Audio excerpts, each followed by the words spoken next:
Lumineon, one of the go-tos for the most forgettable Pokemon. Now, obviously, you remember it, I remember it, that's why we're here. And there are definitely Pokemon that aren't as memorable as they could be for one reason or another. I'll admit that I don't think about Volbeat as much as I do Pikachu. But the whole content farm of top 10 most forgettable Pokemon has ironically made them even more popular.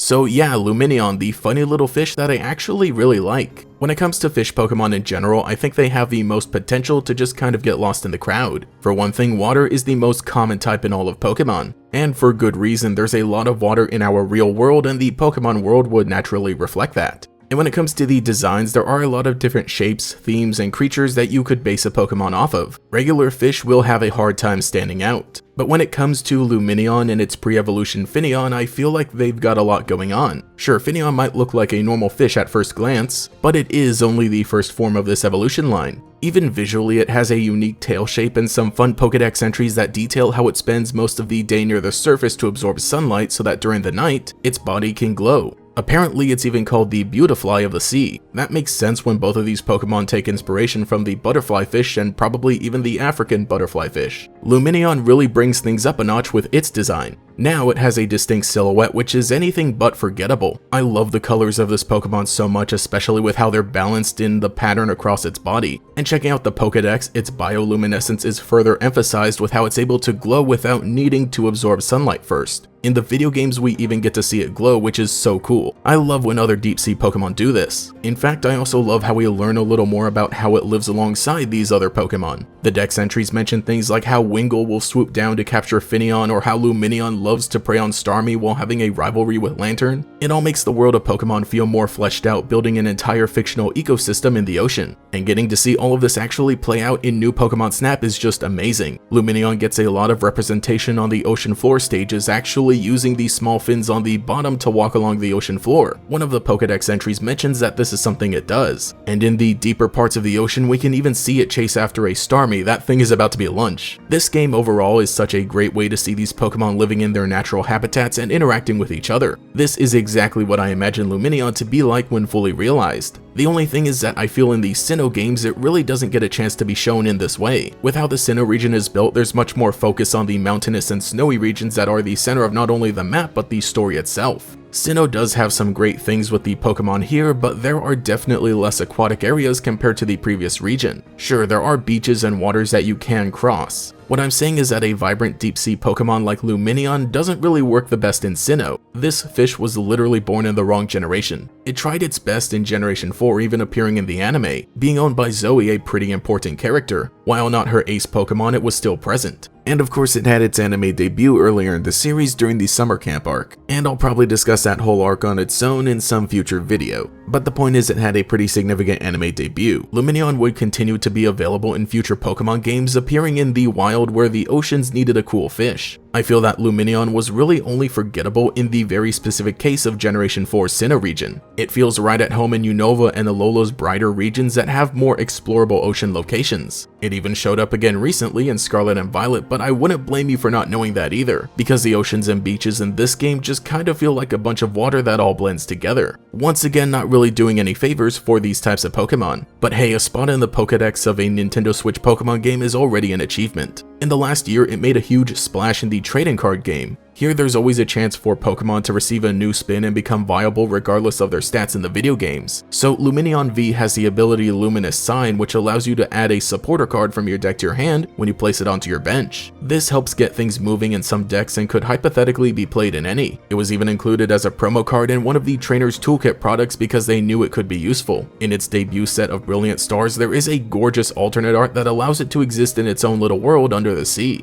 And in the more recent Crown Zenith set, it received yet another alternate art that I can only describe as captivating. I am so glad that I pulled it. Maybe I'm a little biased because I normally play water decks, so I gain a bit more use out of Lumineon V than others, but I just love that despite what you think, the trading card game isn't always Charizard everywhere. It's a place where nearly every Pokemon can get a second chance. Like I said, maybe it's a different story for everyone else. If you only played the video games and never cared to complete the Pokédex, then I could definitely see how Lumineon is a forgettable Pokemon. There is a lot working against this Pokemon, being part of a very saturated typing, not having the stats or ability to set it apart, and being a little out of place in its debut. But for someone like me who loves getting to take the time to appreciate a Pokemon design and concept, As well as explore all the different parts that the franchise has to offer, there's almost no way that I could forget Finneon and Lumineon. So let me know what you think about these luminescent little dudes. Anyway, I'm so glad I was able to make one of these little appreciation videos for, hey, what Pokemon was this video about again? Thanking every channel member for your continued support, especially the great Gators, Brandon Mork, Cheeseburger Lasers, Gavnuts, Green Topaz 213, Justin R, Cosmo Zero, Largos, Michaela, Mochizuki Yoru, Nomad Nobi, Quago, Taijirai, Volity, and Pastel Blood. If you would like to support, get a shout out here as well as access to emotes for comments and live streams, you can become a channel member today. You can also follow me on Twitter as well for more memes, but anyway, this has been GatorEX. I'll catch you all later.